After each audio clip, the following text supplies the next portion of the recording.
It's 1:30. I'd like to call the meeting of the Traffic and Transportation Commission for Friday, January 24th, 2020 to order. Roll call, Commissioner Barnell. Here. Commissioner Littlefield. Present. Commissioner Russell. Here. Commissioner Hale. Here, sir. Commissioner Schuline. Here. Commissioner Miller. Here. Commissioner George, not available, and Commissioner Milner. Here. I'd like to have a motion concerning the minutes of the December 16th, 2019 meeting, please. Motion approved. We have a motion to approve from Commissioner Hale. Do we have a second? Second.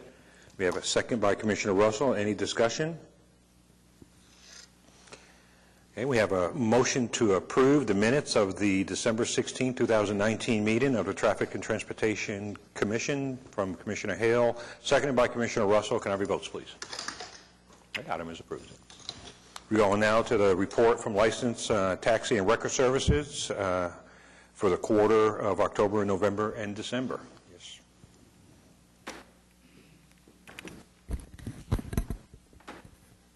Afternoon, Commissioners. This is our fourth quarter report for 2019. A little slow the last few months, except for starting new businesses. So we'll start out with the taxis. We had 8 new drivers, 7 renewed. Vehicle inspections for taxis, we had 10 passed. We had 2 complaints on a taxi sign and 1 investigation. That 1 investigation ties in with the 1 complaint. On limousines, we had 8 new drivers, 11 renewed, 3 limo inspections. On carriages, we had 1 new carriage, 5 renewed, and 2 carriage inspections. On pedicabs, we had 5 new, 1 renewed. And shuttles, we had 4 new, and 5 renewed on drivers, and 9 shuttle inspections. Have any questions? Could you please share the nature of the 2 taxi complaints and the 1 investigation? Okay. On the complaints, what happens is I usually get a phone call or an email, and it generates a complaint form, so I fill the complaint form out, and then I make phone calls. About 90% of those complaints, when I make the phone calls, I pretty much don't have enough information to go any further with an investigation, so I have to close those out. If I have more information that's validated, then I start an investigation. So on the first one I have, let me get over to this one.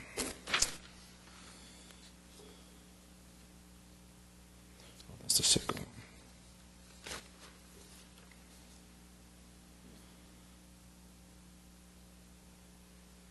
This is on a refusal. This was at the airport. Most of my complaints start at the airport.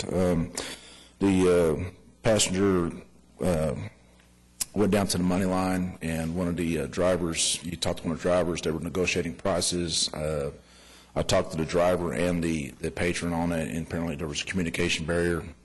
So that's all, that one's concluded on that part. So nobody got price gouged or anything on that part. So that one I closed out. On this one, I'm still working on this one currently. I have a lady that used to use Yellow Cab all the time for her rides. It was personal to one of the drivers. She still uses this driver, and he now works for OKC Twister Cab. Apparently, there was 2 days of her riding around with this taxi driver, and she went ahead and signed a blank check and gave this to the driver. Well, the driver cashes the check after 2 days of services. When you add up waiting times and the mileage, it ended up being $250. Well, at this point, the driver is out of country, because usually between November and about June, a lot of my drivers go back to the countries they're from. So he's out of country right now.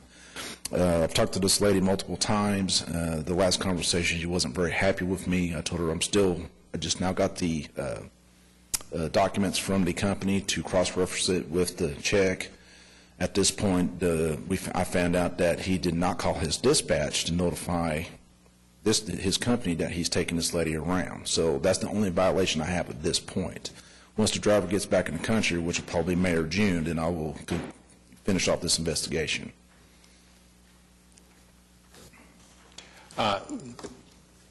What's the count on how many taxis are out in the city? About? I'm going to say around 60 at this point. It's been fluctuating up and down. But that's around 60, 70 is the number? Yes. Is that working for the city? No, Yellow Cab still left a huge void with the contracts and all the business they had, and Some of the owners have picked up a lot of these contracts, but they haven't got all of them, Okay. so. And they're all aware of what they were and all that? And- Yes, they're some of them are working on getting more, but the problem is we don't have enough drivers, don't have enough taxis, so they can't maintain more than whatever contracts they can, maintain with their current fleets and drivers. Okay. All right, anybody else have any questions or comments? I had one more. Remind me about our flag rate at the airport. We had the discussion about that a few meetings The ago. flag rate? Yeah, what was our maximum flag rate or minimum flag rate that we had? Well, I can tell you two of the highest ones right now, United Taxi, he is back in operation. He made, his suspension's done. He came back in with 5 cars, 5 drivers. Somehow he figured out how to program his meter so the first 6 miles is $24 right off the bat. After the 6 miles, and I've rode with him, after the 6 miles hits, it goes to $3.50 a mile at that point. So he's my highest one right now. And then Twister Cab's flag fee is $5 for their start, and everybody else is around $3, $3.25. Okay, anybody else have anything? All right, thank you very much. Also wanted to inform you, Shuffle Ride from Norma, they are in operation now. We've got them up and running. Oh, okay. So it took a while to get them, but they're there. Right. So. Oh, perfect, thank you very much. Okay, we now go on to the consent docket. There are 3 items on the consent docket, A, B, and C. Is there anybody here to speak against an item on the consent docket? Okay, can I have a motion concerning the consent docket, please? Motion to approve. We have a motion to approve the consent docket by Commissioner Varnell. Do we have a second? Second. Second by Commissioner Hale. Any discussion on the consent docket? Okay, we have a motion to approve the consent docket by Commissioner Varnell, seconded by Commissioner Hale. Can I have your votes, please? Okay, item is approved. We go on now to item 5, items for individual consideration. 5A, Audra Stone, RPA Property Manager, BOK Park Plaza, to consider request to 1, remove metered parking on the south side of West Main Street from approximately 80 feet west to 146 feet west of the west curb line of North Hudson Avenue, and 2, establish a commercial loading zone on the south side of West Main Street from approximately 80 feet west to 146 feet west of the west curb line of North Hudson Avenue. Is she here to speak? Hi, yes, ma'am. You're first up. And have you filled out one of these yet? No. Okay, when you're done, could you just fill it out for the Okay. clerk? Thank you very much, ma'am. You have up to 5 minutes. Can I have your name and your address also? My name's Audra Stone. My address is 10305 Southwest 26th Circle, Yukon. So basically, we have a tenant that sits on the corner of Main Street and Hudson, and all of his deliveries come on Main Street. Right now, it's a 2-hour vehicle parking, and when his trucks come and vehicles are in that zone, they take up the first lane next to the curb, and it creates a hazard for his employees getting the shipments in and out of the delivery trucks into his facility. Okay. I don't- No, that's perfect, ma'am. Thank Okay. you. All right, thank you. All right, anybody else wanting to speak on item 5A? Yes, sir. You're fine, ma'am. Hi, if I could have your name and address, and have you filled one of these out? Yes, I have. Okay, and you have up to 5 minutes. Thank you. My name is Steve Willingham. I live at 430 Northwest 12th Street. I am the proprietor across the street from this at Clarity Coffee. I just wanted to come up and voice my opposition. Our customers use that parking quite a bit. During the week, we are open 12 hours a day, all 5 days of the week, and then we're open 10 hours a day on the weekend. They are in constant use, and I think it would be detrimental to my business. And I wanted to use the opportunity to point out there is actually a loading zone essentially across the street in front of Hightower on Hudson, just north of Main Street. That's all I wanted to say. All right, thank you very much, sir. Thank you. Anybody else want to speak on item 5A? Yes, sir. If I could have your name and your address, and you have up to 5 minutes. Good afternoon, Corey Hubert, 431 West Main Street. I oversee the city's parking assets. Wanted to provide you with a couple of statistics on this. The meter on the north side of the street, Clarity Coffee, close to Clarity Coffee, out of 170 plus parking meters, that was ranked number 19th last fiscal year in transactions. That meter produced 7,725 transactions. The meter on the south side of Main Street was number 9 in the overall system, and that machine processed 10,743 parking transactions. So this street is popular for on-street parking, and we oppose to the conversion. All right, thank you very much, sir. Anybody else wanted to speak on item 5A? All right, staff. All right, you've got our comments before you. As you know, that Ms. Stone, who's property manager with the BOK Park Plaza building, is seeking the conversion of a 3-space metered parking lay-by adjacent to the Hot Tamale and Petro Deli into a commercial loading zone.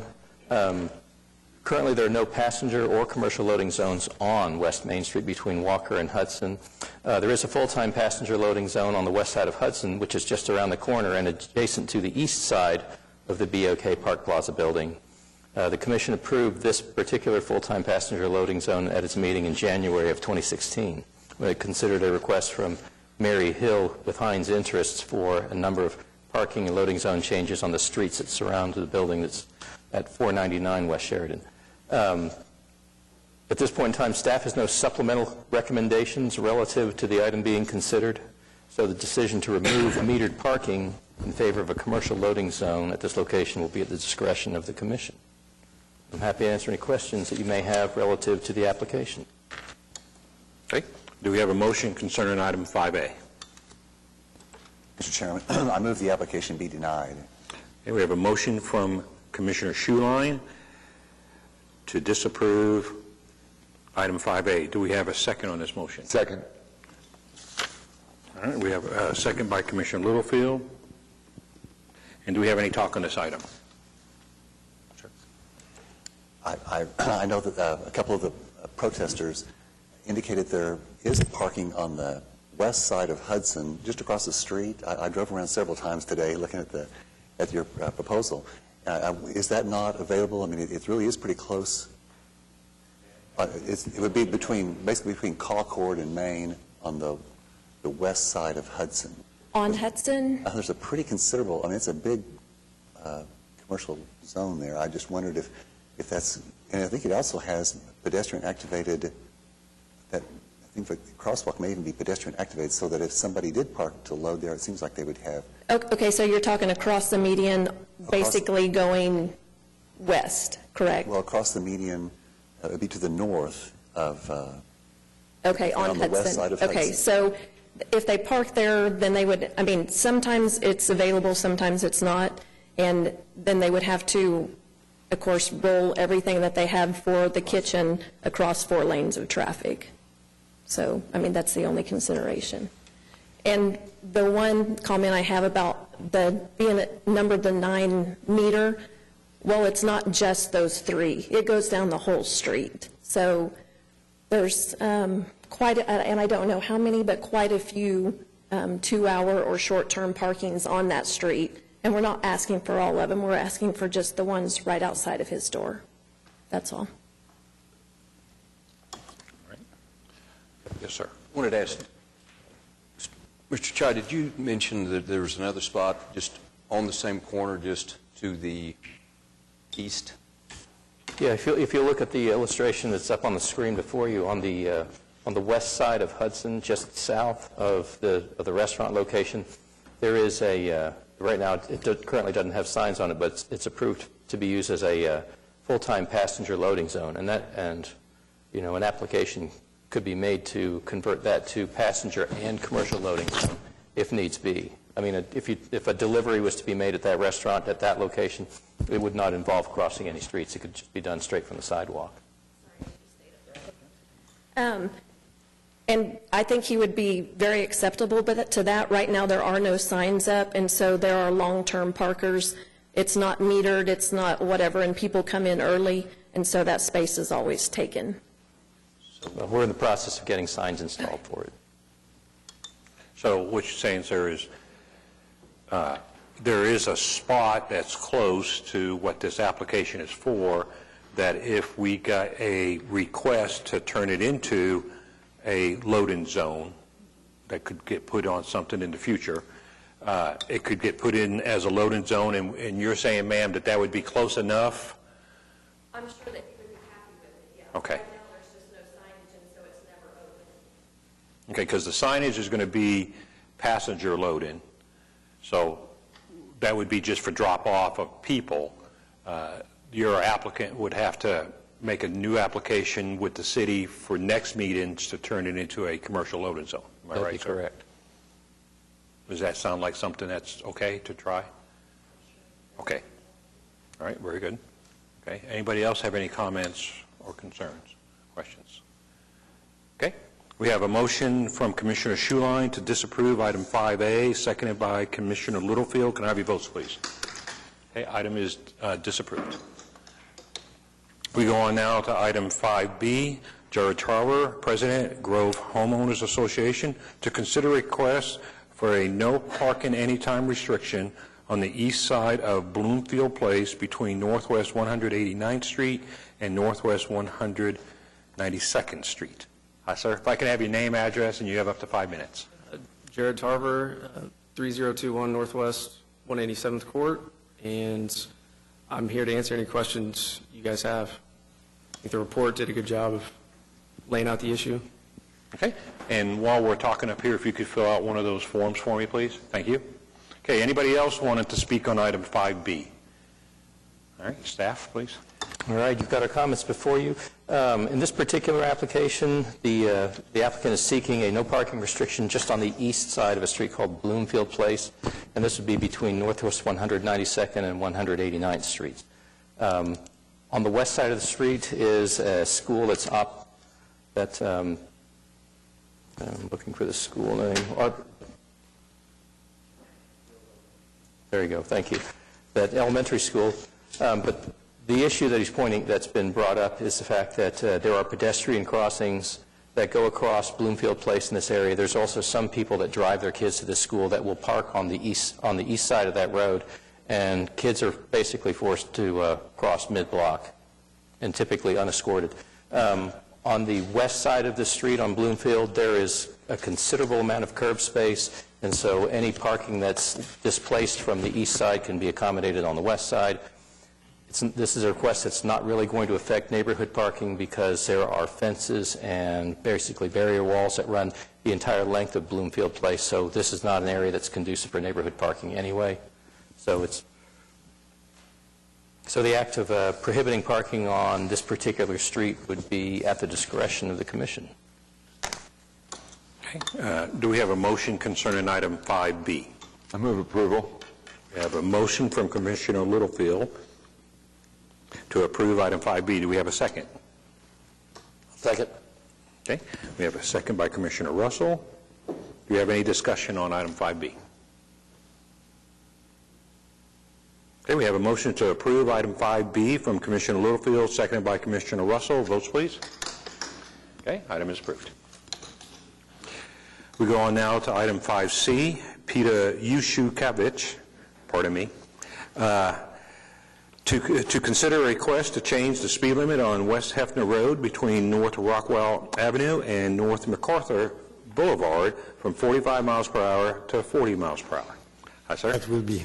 And we have your form, and if I can have your name, address, and you have up to 5 minutes. My name is Peter Ushukevich. I live on 6408 West Hefner Road, Oklahoma City, and my phone number, you need the phone number? Okay. Zip code? No. I just came here because we have an issue with the speed from MacArthur to Rockwell on West Hefner Road. It's accident after accident, destroy mailboxes and so forth, and even damaged property, other one like this. So we as the residents and homeowners living on this street, off the street where it's Hefner Road. We would like to have some more control of the speed over there, because 40 miles was too much. 45 is way too much. When you got 50, people go 60. That's obvious. We would like to have some kind of limit for the speed, so we can live and access the Hefner Road from our home more safely. Also, the other problem is with the lighting. We have no lights on Hefner Road between MacArthur and Rockwell. Maybe on 2nd Street, Blue Steam or something like that. So everybody's placing something reflective light so they can know where to turn at night. So this is the issue of safety and security for that matter too. So you're saying there's no street lights, meaning? Well, we have only from the distance only 2 street lights going on Blue Steam, very dim, Right. very minimal. If you can work from the picture what you sent it to me on MacArthur, West Hefner Road between MacArthur and Highway 77 around Lake Hefner, it's so many lights. Of course, they're on and off, depends on it, but not on Hefner Road. So that will help us to navigate a little easier at night. Okay, very good, sir. Thank you. Thank you. Anybody else wanted to speak on item 5C? Yes, sir, please, come on up. If I could have your name and address, and you have up to 5 minutes, sir. Thank you. I'm Tony Carfang. I'm a software engineer. I live at 2324 Northwest 26th Street in the Shepherd neighborhood. I want to take you back to August 21st, 2019, a beautiful summer evening. The trail around Lake Hefner was only a 10-minute bike ride away. Max Kraus, age 47, a magician, took his bike out, donned a helmet and safety lights, and enjoyed an evening loop on the trail. He wouldn't make it home.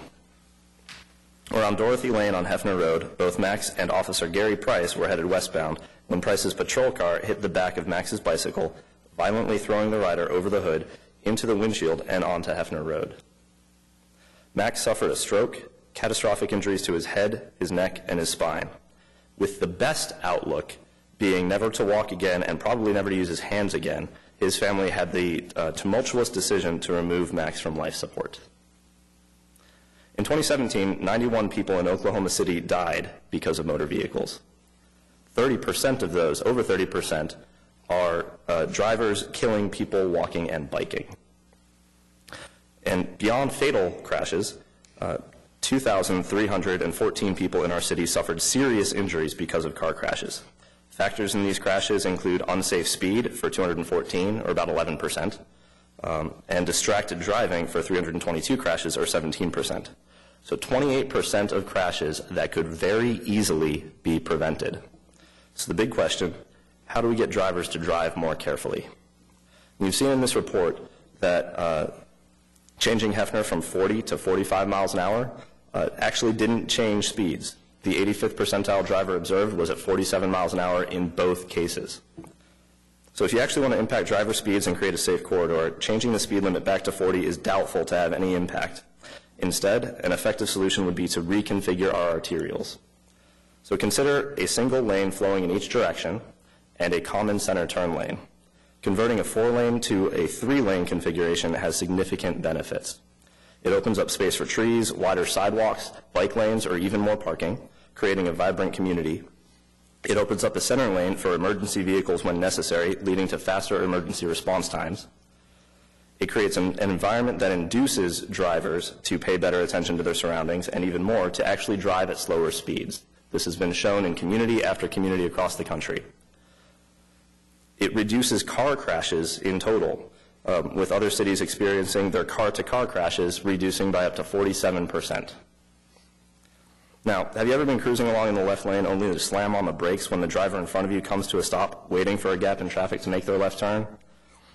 With this reconfiguration, that left turner now has their own designated space, and even better, they only have to figure out a gap in one lane of oncoming traffic, leading to a safer turn for them. This also improves the flow of traffic because you don't have those left turners holding up the traffic behind them. So for roads with average daily traffic of under 20,000 vehicles, a reconfiguration like this actually yields no different in average traffic throughput, despite reducing driver speed. Now, average daily traffic on this particular stretch of Hefner is at 21,100, so just over that 20K metric. So this reconfiguration may impact motorist convenience. But by this reconfiguration, you'll actually affect driver speeds and attention, creating safer streets. With new space for a protected bike lane, you'd even enable the neighbors in this area to enjoy this, to bike comfortably along this stretch, getting to Hefner and enjoying the trails that we've spent so much on in the city. With a reconfiguration like this, magician Max Krause might still be alive. So for Max and for the safety of all Oklahomans, I beg you to reconsider reconfiguration of our arterials. Thanks. All right, thank you very much, sir. All right, anybody else wanting to speak on item 5C? Okay, staff? All right, you've got our comments before you. As was just pointed out, we had done speed studies on this particular road from 2019 when we had a request to consider raising the speed limit from 40 to 45. At that time, the observed 85th percentile was running at 47 miles an hour. In the half year since it's been reposted at 45, it continues to run at that same operating speed. At this point in time, staff does not have cause to recommend making a change to the speed limit as much as it will likely not change driver behavior, but action on this item will be at the discretion of the commission. I'm happy to answer any questions that you might have about the application. Okay, do we have a motion concerning item 5C?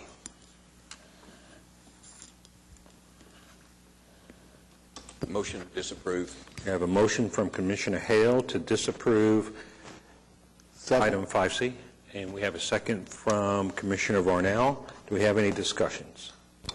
I have some Yes, sir. comments. Peter actually lives in my ward. I know this isn't signed to Ward 8, but it's actually in my ward. I know that because my best friend used to live right next door to you, and I lived 100 yards away.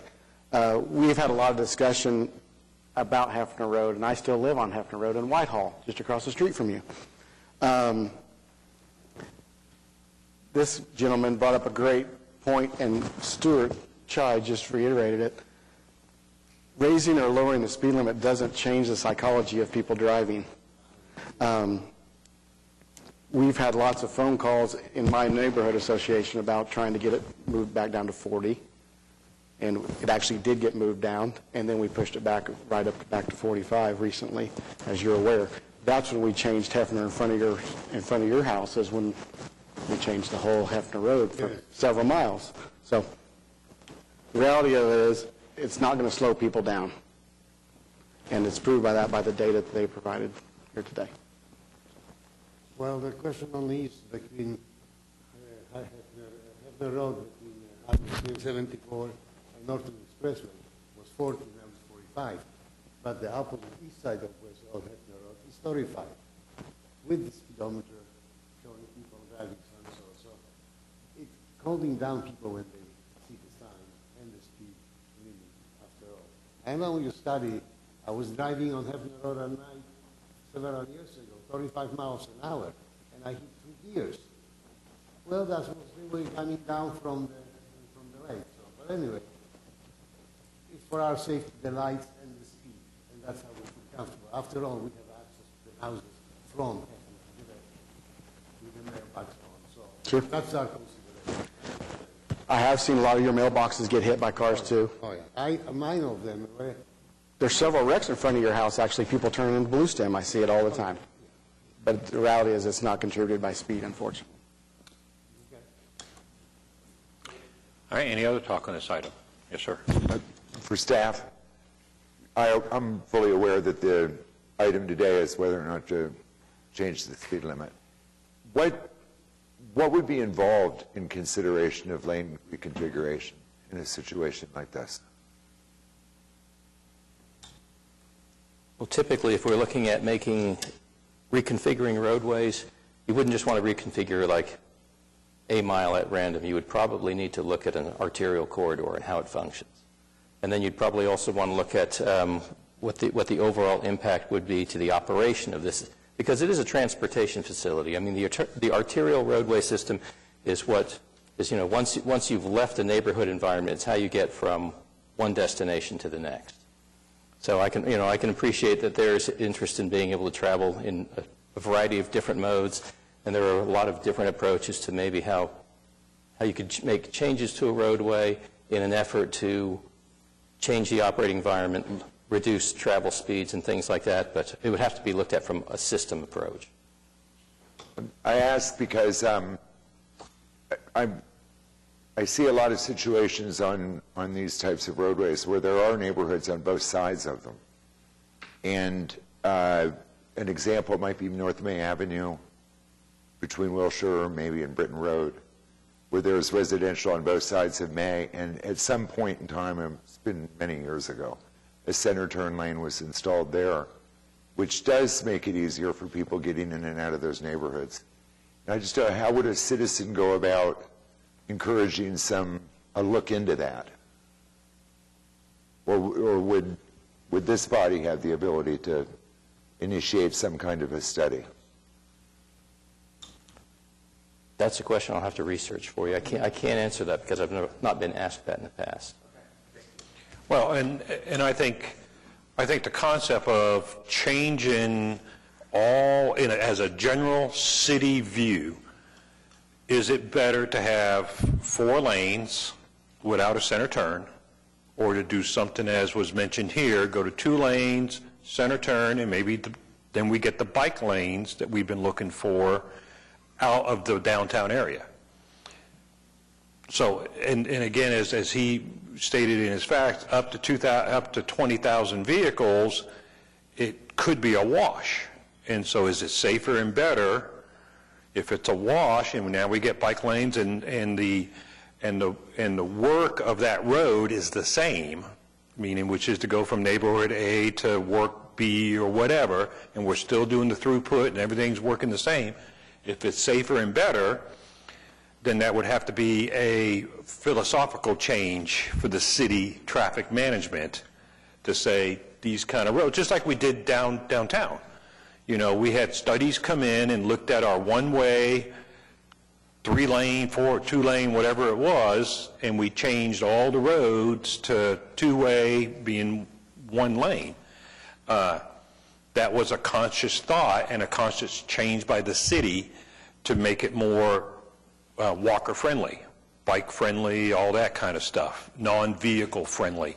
So I guess what you're asking and what you're asking the staff to do is to figure out how would we even ask them to start a look at that? And then they would come back and say, we could ask for it, or maybe city council might need to ask for it, so we would do a resolution asking for city council to do it, something like that. I mean, whatever. Yes, sir. Isn't this street configuration the same as Southwest 36th and Walker to Southwest 5th? This same configuration of north-south, center lane, bike lanes is currently...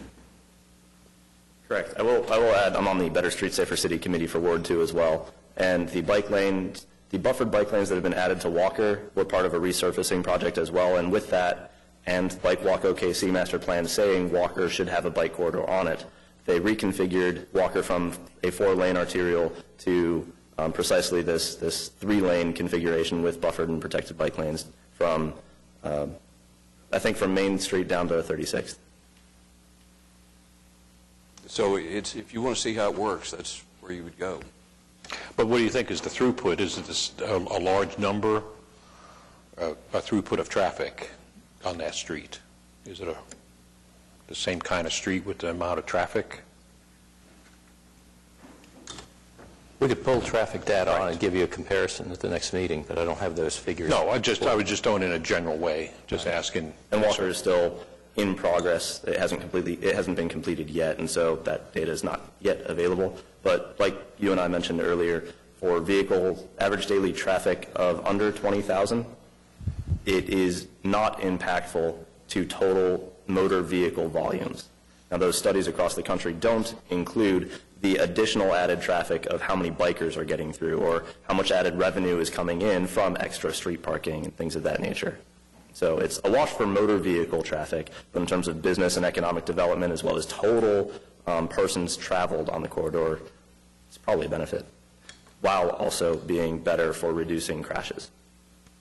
Okay, well, great. The question I would have, Yes, how does it affect the capacity of the roadway, an arterial? What is the capacity level of it now? And what would a configuration like that be? And we all know what this is going to boil down to. It's going to be funding. Probably should have been handled in MAPS 3, on a list somewhere. It's got to get on a list somewhere. Whoever does the planning overall has got to get on a list of these sort of things. And funding is going to be a big issue, particularly when it's this already developed. But the concern I would have as far as a road user, if you consider the road user, it is an arterial, and it's made to get people from point A to point B. That's what it's for. And as far as right now, our only concern today is about the speed limit, and we already know that that's not going to change. You just want to change the signs. You're not going to change the speed on the road. Right. That's all that amounts to. So that's not. So this other needs to be brought up in conversations at a certain level with your city council person, right, or somewhere else. But that's where that's got to go. And as far as money goes, in my ideal world, the city would enact a policy such that when any street gets resurfaced, it would be re-examined for a lane reconfiguration, in which case it's no added cost because you have to repaint the lanes anyway.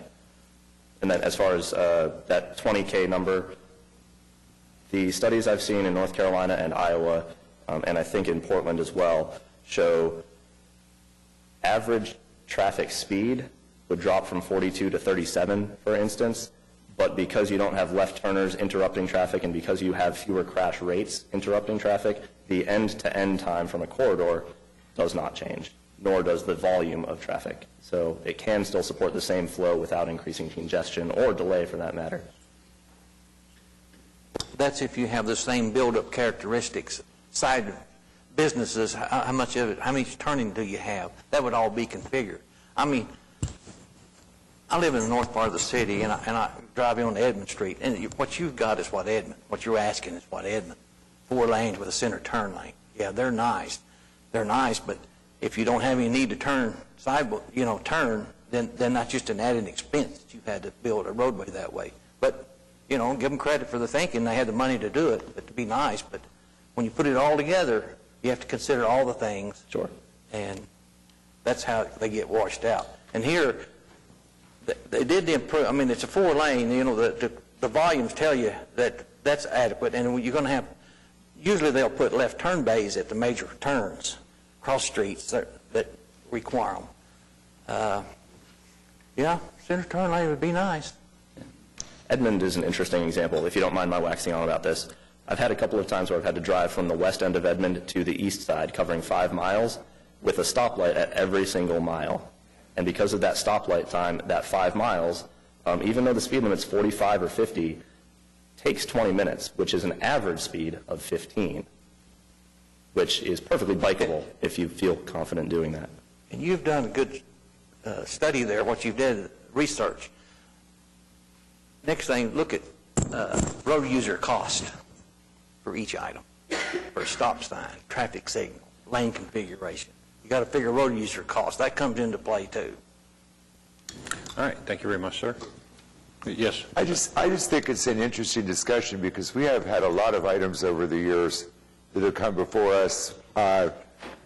These neighborhoods that were developed, long ago, their entrances are primarily on 4-lane arterial streets, and they come to us asking for stoplights and solutions to this. And this gentleman is very well presented that the center turn lane could be a really good solution to those situations where we have arterial roads where it's neighborhood across from neighborhood. I'm not suggesting necessarily a neighborhood across from commercial and definitely not commercial across from commercial, but I think that's something worthy of looking into. And I appreciate you. And there's one other thing to consider when you're looking at narrowing roads, reducing the number of lanes. If the capacity remains largely unchanged, that means occupancy of the east and west, in this case, the east and westbound lanes goes up, because what you're seeing is, rather than 4 lanes of traffic, you're seeing 2, and so the number of gaps in between vehicles traveling on that road is reduced. Which means if you're trying to access the street from a side road, chances are you'll probably experience greater delays. And someone like Commissioner Miller would know that, when the city would conduct traffic signal warrant analysis, there are different criteria that are based on the number of available lanes. And if you go the threshold criteria for looking at a traffic signal, if you access a 2-lane road versus a 4-lane road, changes because that recognizes the fact that there are fewer gaps in the road that's got fewer lanes on it. And so that would make it more challenging for a driver entering from a side street to be able to get out onto the main road. Absolutely. There are instances, aren't there, where there are 4-lane roads with center left turn lanes? Yes, they have those in the city as well. Much more expensive solution, but something to think about. Okay. And Stuart, like you mentioned, with a reconfiguration, the density or occupancy of that flow lane would be increased to a more efficient utilization, and so the gaps might be less in between traffic. But you do have to look at it as a system as a whole, and because of the stoplight at Rockwell or the stoplight at Meridian, eventually that stoplight causes a gap in that flow. And so the added benefit is that left turner only has to manage traffic on one lane to have a gap, as opposed to staggered potential challenging gaps that lead to a lot more conflict points. Right. Well, and if you're on the main line already and you're pulling into the left into that center turn lane, yeah, it's center. Two-way left turn lanes are a very comfortable place to stop and wait to make a turn. I mean, the chance of being involved in a rear-end collision because someone's inattentive, it goes way down. Yeah. But, what I was addressing with the commission members, if you were on the side street wanting to get onto the main road, the number of gaps that you're presented with becomes less frequent. It becomes more challenging, which is why, if we were to look at the use of a traffic signal, it would be more likely that signals would be warranted at cross streets because there are fewer usable gaps for someone to be able to get out. Experientially, I'm not sure I agree. So I live just off of Penn, and trying to cross Penn or even turn onto Penn can be a challenge. So if I'm making a right turn, I only have to look at one lane of traffic either way. If I'm making a left turn, I have to look at least 3 lanes of traffic. With this reconfiguration, I have to look at one lane of traffic to merge into the middle lane, and then I have potential more time to look at the other lane. All right, very good points. And staff will go ahead and research a bit and just come back with us with some basic data next month. Yeah. Okay, very good. Okay, any other talk on item 5C? Okay, we have a motion to disapprove item 5C from Commissioner Hale, seconded by Commissioner Varnell. Can I have your votes, please? Okay, item is disapproved. But the one point on the lights, street lights, is that something that we could ask you to call somebody, to have somebody look out there and see if the amount of street lights on that road is what the city wants for street lighting? Is that something? I've got staff in my office that I'll send out there to take a look at it. Uh-huh. Because I'm sure that the city has some expectation of these kind of roads for the amount of light that it should have on there from the city, because the city pays the bill for the power. And is that street meeting that goal? And if the street's not, then somebody would do something to make the goal. Okay, well, I can tell you. I would assume there is. Yeah, the city does not have a minimum illumination level that's required for arterials. Oh, okay. So, the city council street lighting policy is that its first emphasis in providing street lighting is on the arterial system, and then secondary emphasis is within residential areas. But we can look at the Hefner Road corridor for what we call Whiteway Lighting. Okay. And a lot of times in cases like this, we would work with OG&E because they cover this particular area, and we would look at if it's possible, if they've got utility poles, in the right-of-way along Hefner Road, if they're close enough to the roadway and they're spaced close enough together, a lot of times those can be used to hang luminaires and luminaire arms as opposed to installing a separate standalone street lighting system. But I'll have my staff look at that, and we'll probably look at the balance of the Hefner Road corridor as well. Okay. Well, thank you. Okay. All right. We go on now to item 6, comments from citizens. Anybody else want to speak about anything? Okay. And we go on now to item 7, reports and other items. Do we want to go to staff stuff first before we go around to all the commissioners? Is that okay? Or you want me to go around to the commissioners and you guys talk? It may be just as well to go around the horseshoe, and then we can conclude the meeting talking about the report from staff. Okay. So we'll go ahead and go around and ask all the traffic commissioners. Let's go to Commissioner Varnell. I did have a question for Mr. Chai. Last meeting we had Mr. Barkosi from the Quail Creek neighborhood. Has he been in contact with you guys that you're aware of about the ASAP program yet? We deferred into the next meeting coming up, and I just want to know if he had contacted you guys yet. We've had a number of contacts with him. As a matter of fact, through the end of this month, we've got one of our portable driver speed feedback carts. We had 2 out there. We had one that started malfunctioning on us, so we've got one that's still out there adjacent to his house, and it'll be out there through the end of the month. So he's getting the opportunity to see one of the current only feature that's available in the program, which is, for neighborhoods to fund and have the city install driver speed feedback signs. So he's getting a long-term exposure to see the effectiveness of something like that. It's almost like a try it before you buy it type program right now. Any other discussion with him about the ASAP program in the neighborhood? Purchasing anything to? We can talk about that at the conclusion. Okay. No other comments from me? Okay, go over to Commissioner Littlefield. All's good in Ward 2. Okay, Commissioner Russell. Nothing. Commissioner Hale. Nothing. Commissioner Schuline. I had a question for Mr. Chai, too. In Norman recently, I noticed that it seems like they're using more of the LED lighting on their traffic signals. I know we have them, I've seen them on stop signs and things. And I noticed in Norman that they even had a flashing no turn on red in LED at one really important intersection. And then in near the hospital on Porter, they are using LED lighting in the crosswalks, which I thought was really, it's relatively inexpensive. It seems like it really does bring your attention to it more than what we currently have. And I wonder if we've explored that or some of those options, if they might be possible for us to use too. I hate for Norman to get ahead of us on anything. Well, as far as LED street lighting goes, none of the local utility companies provide anything other than LED lighting. So over time, everything that's out there right now, typically that orange glow, high-pressure sodium lighting, is in the process of being replaced. I mean, and if you just look around, you'll see that there's more and more of it all the time. Because literally, last time I'd spoken with representatives from OG&E, the number of high-pressure sodium fixtures they had left to service the ones that are still out there, in the field, they were down to, I believe, less than half a dozen. So OG&E has made a conscious move to go towards LED lighting, and that's primarily driven by the fact that manufacturers have pretty much quit producing the other types, the high-intensity discharge lighting. With respect to, like, in-roadway lighting, like for crosswalks, I know that the city has allowed University of Oklahoma to put in some, at their own expense. There's a crossing that I believe might be on Stanton L. Young. I'm not sure, but they've got one that's within the Health Sciences Center campus. I mean, it can be an effective way of drawing a driver attention to it, but these systems are also not inexpensive. So, when you consider that Oklahoma City covers over 600 square miles, you can see where deciding to make a broad use of a system like that can become very expensive very quickly.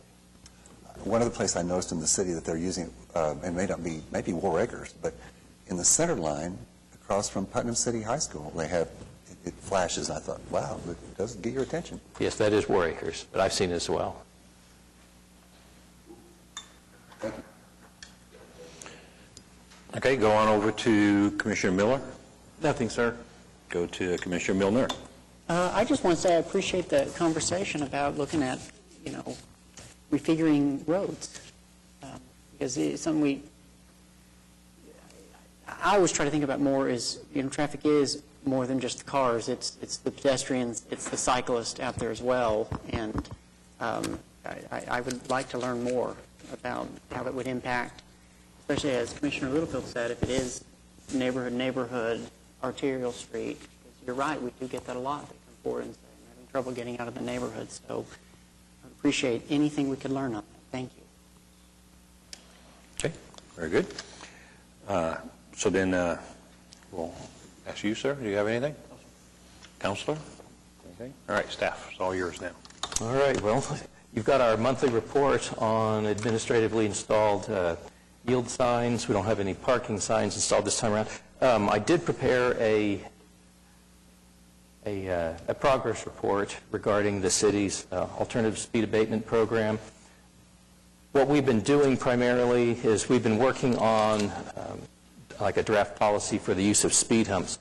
And we've been relying on a lot of the programs that have been used by other cities across the country. So we started with some of the biggest, and then we've also looked at some peer cities, a peer as in comparable by population, and then we've looked at local examples, with looking at Norman and Tulsa. The one thing that we've noticed that's very different from the way the ASAP program was constructed is that ASAP was envisioned as being a user-funded thing. So if a neighborhood wanted something, we would make something, program features available to them to use. Well, in the time since the program was initiated in December of 2017 until now, we've had a number of inquiries, but they all have a tendency to drop away when they realize that there is local funding that's involved for it. And so when we started looking a little bit more in depth at not just how the program features that other municipalities offer, but how they fund them, the one thing that became clear is that every other government, every other agency that we've looked at, without exception, funds the program. And so I tend to think that is probably one of the things that ultimately the city probably ought long-term, maybe consider doing, because if that is what's preventing the program from being used, we could have the best constructed program in the world, but as long as there's, a significant citizen cost to it, it will basically go unutilized. And today we've got... well, just real quick on that, if I could ask, you're not asking right now to say that we'd like to get with City Council and get a funding line set up for long-term, as everything else that's funded in the city, put money against it and to proceed on? Or maybe are you asking to try to find some money that's hanging around that could be used for test projects and see what would work, and then once we get comfortable and all the tools in the toolbox are there and we know pricing and we know all this, then go for a long-term thing? Is this a good time to talk about that, or is it too early? No, it may be the right time. Mary Coyne will address some of these things with you as well. She's been our primary person that handles intake with requests relative to the program. I'm going to ask Mary to go to the podium. She can fill you in on basically her experiences when it comes to citizen contact, because she will talk people, she will visit with them, explore what it is that the issues that they're trying to address in their neighborhood, and then when she starts walking them through the process, we've conducted a series of speed studies for neighborhoods, and they've all been very interested in things up until it came to the point where they realized that it was going to come at a significant expense. And at this point in time, I'll let Mary fill you in on her experiences to date, since she's been the primary manager for the program. Okay, well then, just before you talk, let me just talk to everybody here. Just as she's going through these points, think about, do we want to go to that next level and find some money, ask somebody to go find some money to do some studying, to approve some of these things that she's going to talk about, find out how much it really costs, be able to do studies to see if it really works, because we're at a point where we have some thoughts of what could work, but we don't really know if it will. And then maybe going to the money people, City Council, to say, okay, this stuff does work, we have data that it does work, citizens like it and they want more of it, and then go with some package to them and get some money set aside every year kind of thing. And then, of course, have some sort of program that does that takes the 100 inputs and can only fund 10 or whatever. There's have to be some process for that. So as she's talking, why don't we think about that? Do we just want to go right now and say, hey, we want $100,000 every year from now on, and off we go? Or do we want to step into it nice and slow? Of course, we'll take counsel from the city, and we'll talk about it. Okay, sound good? All right. Thank you, ma'am. Thank you. To date, so far, since our inception back in 2017, We've had 51 inquiries. The number one inquiry is going to be for the speed humps. Number two is the driver feedback signs. Those are the two most frequently addressed items when they're calling in for us. And we've even done outreach. We've participated in organized meetings where we're open to the public to get feedback from them and check for inquiry. We've even gone to an HOA meeting and had discussions with them. The number one objection that we run up against is the funding. And if you think about it, some of our neighborhoods, one of the ones that inquired about speed humps felt like they would need 4 different speed humps, but the cost on that, they only had 54 homes in that neighborhood. So for them to come forward with funding for that pretty much negates the fact. So it's not that we don't have the interest out there, we do, and we field calls frequently on this, and yet they stop when it comes to the money. That is always the breaking point for them. How do they come up with that? So we're going to create that, kind of like if you're out shopping for a car. We can build processes, we can do all of that, but we can tell them the make and model, but if they don't have the money to buy it, they're stopped. So we feel like this is a pendulum point that we need to address, is how can we get this available for the citizens that want to try it? So I do feel like that is a pendulum point for it. 51 inquiries, 0 applications, 0. And that includes for the driver feedback sign, which is only about 1/3 of the cost of what a speed hump's going to be. They can't come up with that money. So we feel like if we really want to kick this up to a next level, we're going to have to bring something to the table with it. Do you have any questions for us? Okay, thank you. I have ideas.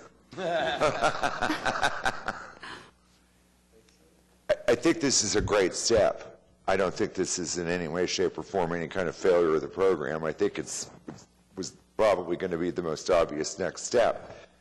What's on my mind, and it's just my mind, is I don't think it would be an inappropriate time whatsoever to ask Public Works to put $100,000 into the program and not necessarily 100% fund any one of these individual 51 requests, but help them and some kind of a partnership with both. See if that would get the ball rolling on them. And then see how that works for maybe, who knows, a year or two. And if it's successful, then take it to the City Council and make it a funded program. Amend it in some way. I know that currently our City Councilman in Ward 2, James Cooper, is very supportive of this program. And he's very aware that it needs some kind of funding. And I believe that he would be outspoken in support of getting some kind of funding for it. But I'm also of the belief that Public Works perhaps could have, as Chairman Coolidge says, you know, that little bit of nugget or wherever it is or wherever you find it, where we could probably throw it in there pretty quickly. I think we should request that formally. And I don't think $100,000 is an inappropriate or just pick it out of the sky amount. I think it'd be a great start. So that's my opinion, and I really appreciate the work that you've done on this. And I am totally impressed that we have had 51 neighborhood associations that are needing help and asking for this. I think that's a great turnout. Just a real quick, for a radar speed feedback, what's that, 2,500? It depends on the styles, but usually it's about into that 2,000. Okay, and then you're talking about speed humps or more, because you can't use just one on a mile-long or half-mile-long neighborhood. So how much per hump, per se, is the guess? We're getting estimates of anywhere between $4,000 to $6,000 per hump. For one hump? For one. So like if a neighborhood needed to put 2 or 3, now you're talking 8,000 or 10,000. So would an infusion of, say, 100,000, that would probably be able to fund you 3 or 4 projects, maybe 5 projects or so, out of the 51 kind of thing? Just throw in some ballpark numbers. Right. It would just depend on the size, on the magnitude of the neighborhood project. Sure. But of course, we would want it to be, especially the first ones, where we would be able to put it in and look for the most impact. meaning, if it's a neighborhood where it's 25 mile an hour and the 85 percentile is running at 36, that's something like that where we could put it out there and then study the impact and get data and say this stuff works or it doesn't work. Because that was one of the things we talked about with the speed humps. Go over it slow, speed up to 40. Go over it slow, go up to, to just see if it does work, make it a safer area. Would that number be a close number if we as the city council or as the traffic commission was to say ask for a number? Would that be a good number for you guys to kind of? It would be a starting point. A starting point. Yeah, because right now there's no budget to do anything right now, which is why the program is user-funded. Right. So did we get comments back from the other cities about how effective they were? Data. Mary could talk about that. Yeah, I was about to say, because she's talked to a number of cities about what they offer and how effective they are. And I mean, there are like the city of Norman, they use speed humps, and they've also used what they call mini roundabouts, basically a circle built within the confines of an existing intersection. And I tend to think that they've probably, I believe, hasn't Norman discontinued using the mini roundabouts for the most part? Because they found out they didn't have any meaningful impact. And I think the only thing they currently still use, if provided they fund it, would be like speed humps. And there are other communities that, they get waiting lists for people that want, speed humps. And of course, the other thing you have to consider when you put something in a road, it's, in this world, it's not just cause and effect. If you put a speed hump in a road to slow traffic, the effect isn't that you won't just get slow traffic. You may get diverted traffic onto paralleling side streets. So it may be that if you address an issue in a neighborhood using something like this, you may partially divert it onto other streets that hadn't experienced it. So it may be one of those things that you can't just do one street. You may wind up spreading it into the adjacent streets. Or it moves the traffic to the appropriate streets. And we've talked about that before, where people were using a through street as a main road, and if there's some way you could have slowed it down and divert traffic off of there to the appropriate roads, that's an important thing also. So yeah, you're talking not only slowing things down if that's the goal, but keeping those through traffic from neighborhoods. We don't want through traffic running through our neighborhoods. They need to go to feeder streets. Okay, so about 100,000-ish to start with. Would that be a good number? Would it be too small of a number that you couldn't do anything? Or is it too big of a number that you just don't have enough projects for it? It'd be a starting point. I was about to say, because, when you consider, say, that if you're looking at a driver speed feedback sign that might be in the neighborhood of 2,000 apiece, you'd be looking at, what, 50? I mean, at this point in time, we've got 51 inquiries. That could be one apiece, and your entire year, just for one sign per neighborhood, could be pretty much spent out right at the very beginning. Right, and then, of course, now you're going to be using city funding. You would have to have some way to prioritize who goes first. Right. Because you don't want to go first in, first funded. So you would look at those 51, you as the staff would sit down and have some sort of matrix figured out and say, what are the ones that would really be able to be impacted and would be able to be safe, public safety, or do whatever the goal would be of our program, stated goal, and then prioritize those 51 programs. And, that first one may need $20,000, and the second one may only need $2,000. And then you would go down and eventually run out of money, but you would also want to make sure to pick the ones that could get good study data. So then you could come back and say, hey, after 4 months of implementing this feature, here's some study data. Am I right on that kind of thing? Is that kind of what you're thinking? Well, yeah, because, I mean, the initial rollout of something like this, I mean, you'd have to put it in. You'd have to make sure that the neighborhood was receptive to it as a whole. Mm-hmm. But you certainly wouldn't want to keep repeating the same thing over and over again without ever seeing whether or not what you were doing had any value to the neighborhood with respect to speed control. Okay, and would any of this have to be written and put into the ASAP program guidance that we already have before we started doing anything?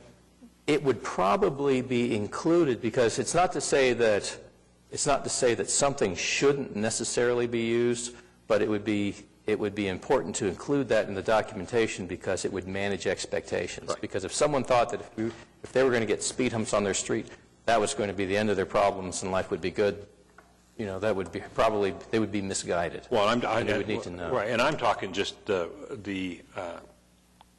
program that selects and how it's selected. Those words would be put into the program, because that's probably not in there right now. That's correct, they're not. So if we were to make a recommendation to say, hey, we'd like to have $100,000 put against the ASAP program, we would probably want to first see what those words, what the staff would be doing as a function, that if they got that money set aside, how would they prioritize, what would they look for, and I think that's something we would have to want to sign off on as part of the ASAP program. Is that okay? Is that what you're kind of thinking? Yeah. I was about to say, because, if you think about it, that would be discussion at the commission level, which would be an open public forum for any interested citizens to come and provide feedback. It would probably be the best means for this body to be able to openly discuss it and solicit public feedback. Right, and then once it's in the ASAP program, then now you have the guidance so you can go implement it. Correct. And you guys would be the ones It'd be a staff administrative program. The staff would be administrative program, right. Is that, would it be ahead, possible to pick out 1, 2, 3 of these 51 neighborhoods as pilot projects? We funded, we know a dollar amount instead of just asking for $100,000, that we've got a dollar amount that, hey, we want to do this test pilot. This is what it's going to take to fund it. Run the pilot, find out the results, and then be able to take it to the next level. Yeah, that would be possible. Because the one thing that you'd want to make sure of if you were to run a program like that, you'd want to make sure that the neighborhood that was going to be receiving these things would be receptive to it. Because, if the Oklahoma City Police Department had put out a survey on speed cushions on the Nextdoor app, and there was, I don't know if you've had the opportunity to take a look at that, but right now, just based on the 2,300 responses they've received, it's like 51% of people have responded, have indicated that they would be receptive to it, and 49 not. So this is not necessarily a universally accepted means of controlling traffic speeds in a neighborhood, but you would want to make sure, at least in the test areas, that they would be, receptive to giving it an honest try. But I think what he's saying is a different way of going at this. There's the one way where we just throw it out there and say we would like to have $100,000. You guys will put some stuff in the ASAP. You'll prioritize, and you'll spend up to the $100,000, and then we'll study. What he's saying, I think, is let's look at the projects. Let's talk to the neighborhoods, find 3, 4, 5 projects, see how much it costs, and then go ask for that. If it's $85,000, great. If it's $120,000, great. It's just a different way of going at it. Is that what you think, pilot sir? projects is what you're talking about. I mean, okay. Which means the wording wouldn't have to be in the ASAP program, because you would just come to us and say, here are the 5 projects we'd like to do. We got neighborhoods that would agree to it. We estimate the bill to be $125,000. What do you guys think if we go ahead and do these and get some data points for you? And while we're doing this, we'll write this program in ASAP of how to do a long-term thing. So you could do both at the same time. That's a good input thing. Right, because rolling out pilot projects or something like that, there'll be a lot that we learn from it. Right. So we'll gain a lot of local experience, and that'll help guide future policy decisions. I was just thinking, instead of throwing just a lot of money all over the city, if you would just focus to where a control group, to where we would. So if we did like 5 neighborhoods, if we asked you right now, hey guys, why don't you look at 5 projects out of the 51 that would have the most impact and be able to be studied, and then come back and just say, hey, we would need X amount of money, and then we could say in a resolution, or we could just ask you guys to go find the money, see if Public Works has it, see if it has to go to City Council to get approved. That's where the council would come in and work with us on all that. And then try to get those 5 done And while all that's being done, we write the words in the ASAP for a long-term program. I think that's a great next step. Okay. I really do. I have a question for Mary. Did you get any indication from any of those neighborhoods, other than the statement that they made that they couldn't pay for it at all, it just ended the whole idea? Did you get any indication from any of them that they would be willing to partially fund it? I have, but of course, then it's all speculation because they're guessing that the association will provide funds, but they don't have a dollar amount to tie to it. So it's still conversational parts with them. We've had citizens that's come forward and said, we'll be a test pilot with you, we'll work through it, we understand it's not perfect. So we've had that kind of interest expressed. Those are, but again, when it comes to talking actual figures, I haven't had anybody that's actually come forward and said, oh, we have this much money. But we've already priced. They may have indicated that, yeah, we might be interested in paying some. Yes, Kind of an idea. That's something to think about after a pilot program. If we do get this funded, there's the possibility that we could go that route, save a little bit of the funding, spread it around a bit if some of the neighborhoods or if all of the neighborhoods would be able to pay 10% or, something like that. But, JB, what do you think of Commissioner Hale's proposal? I think it's a great idea. I think it'd be important that we spread it across the city, too, and have them in different wards. But I think it's a really good idea. I think I would just have the question of, because it sounds like you've done a great job of documenting these 51 calls that have come in, but if we are talking about hand selecting, how would we do that, though?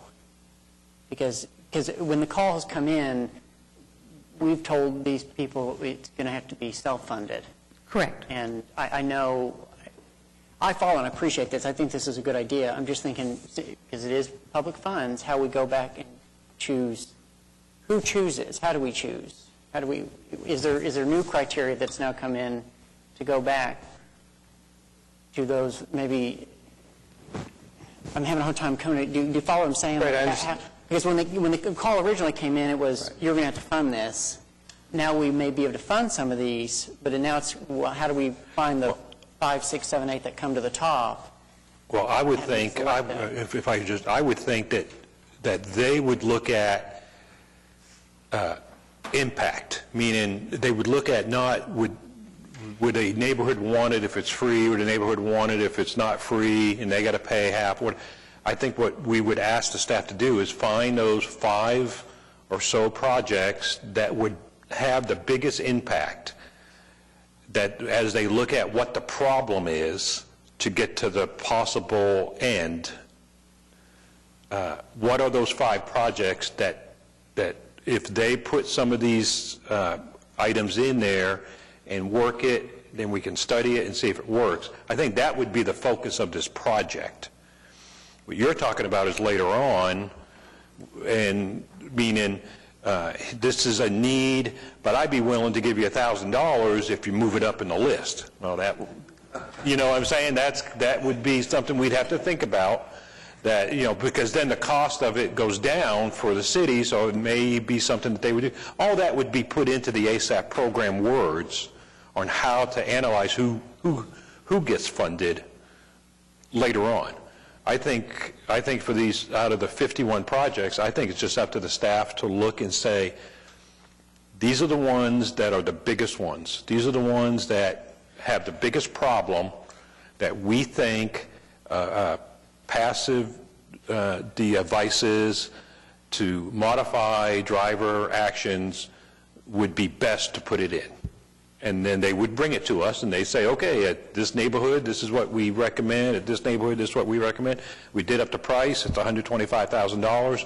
And then we would say, let's try to do it. Does that help? Yes, you have answered my question. I think you hit it right at the end, and that answered it. That you can go back, use all your know-how in the data, but you hit it. Of those tests, you guys would still bring that back to us.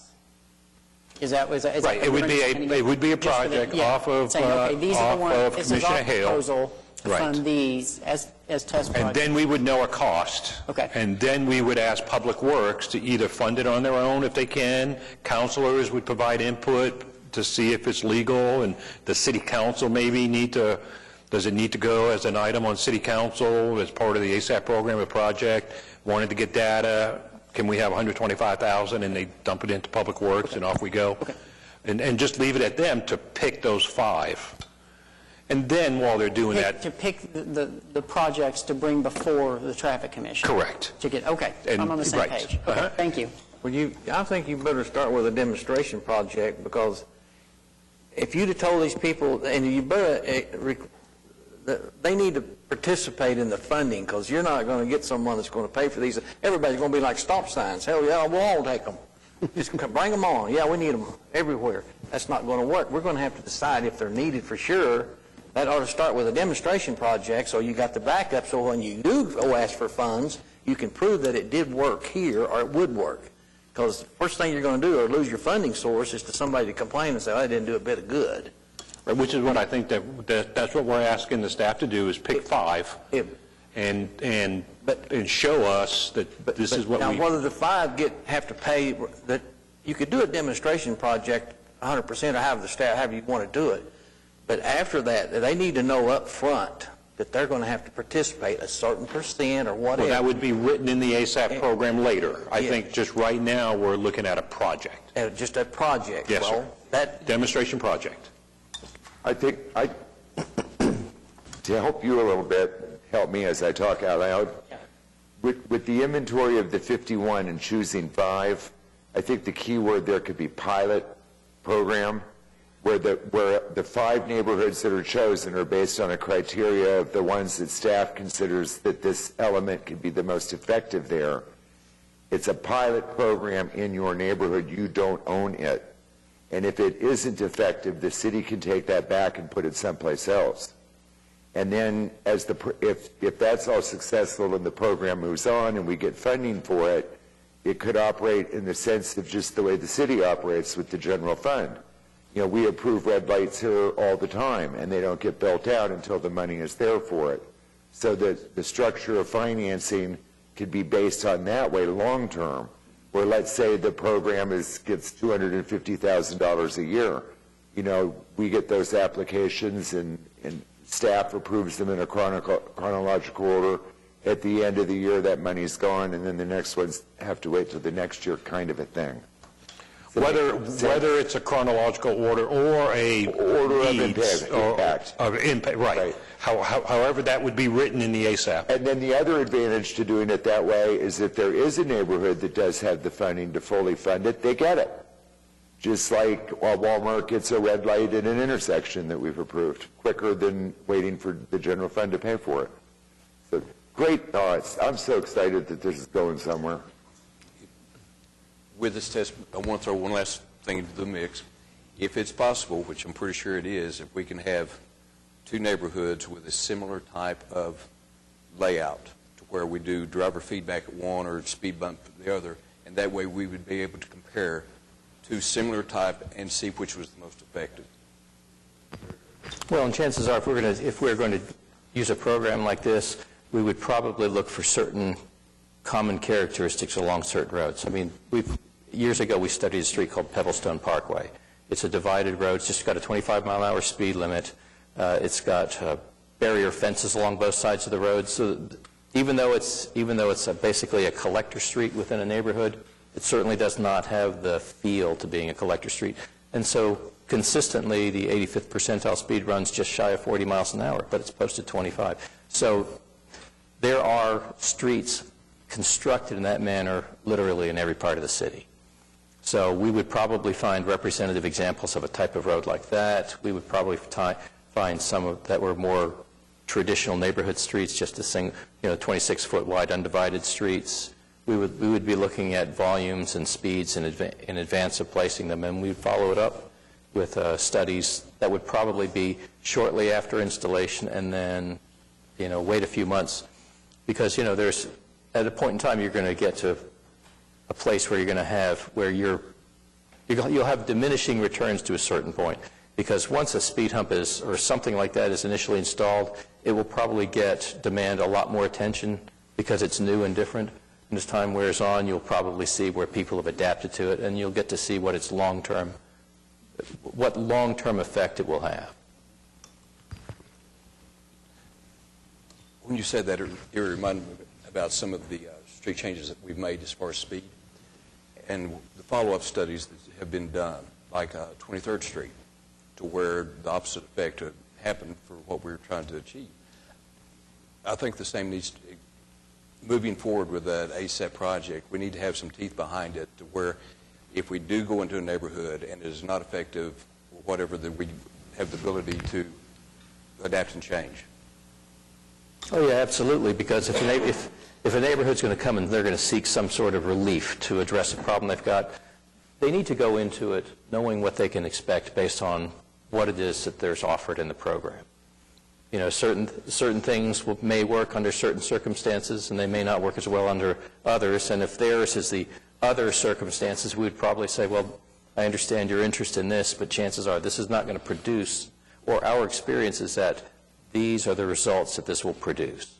Yours may be different, but everywhere we've tried it, we've only achieved this level of result. Is that good enough, or is it not? And they might decide, well, this is not, we need some, you know, can we look at something different? But they need to, the product of a pilot study will be enough first-hand knowledge in order to be able to recommend something and tell some, you know, to be able to look a neighborhood association straight in the eye and say, this will work and may meet your needs, or chances are you'll be disappointed in the end result.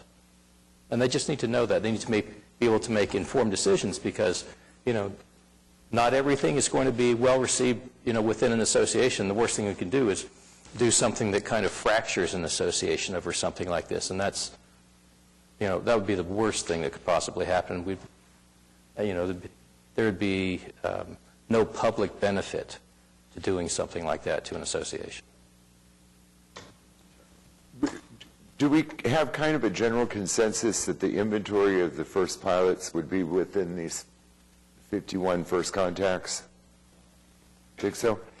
Well, it gives we've got a broad spectrum to look at. To be able to tell you where they are and what the conditions are, no. We've studied a handful of locations already that may be good test sites, but what we'd have to do is we'd have to go through the list and see what the field conditions are like, see what traffic and speed conditions are like, and that's what we'd use for testing purposes. Because you don't want to go to a location where, you know, where it's been claimed that the speeding conditions are much worse than what they actually are. We'd want to go after those locations where we think we can make the most difference. Within that 51? Yeah, chances are we'd be able to find. Chances are. So, well, what does this body do next to get a pilot program going and asking for funding on this general criteria that we've talked about today? Well, at this point in time, I will probably meet with the Public Works Director and tell him what's come out of this particular meeting and the Commission's interest in, you know, a level of funding from Public Works to roll out some pilot projects. It's just a one-time funding. Right. Yeah, just a one-time funding to get the ball rolling, to get some data, see if it works, and then if it works and looks good and it's something that we want to do as a city, make a recommendation to the city to say, let's do some tax money and have it available. Makes perfect sense. So are we kind of okay, just kind of with that thought? And then eventually the staff would come back with that project, with those 5 projects, say, with a number, with how it would look and all that, with this kind of meeting, right?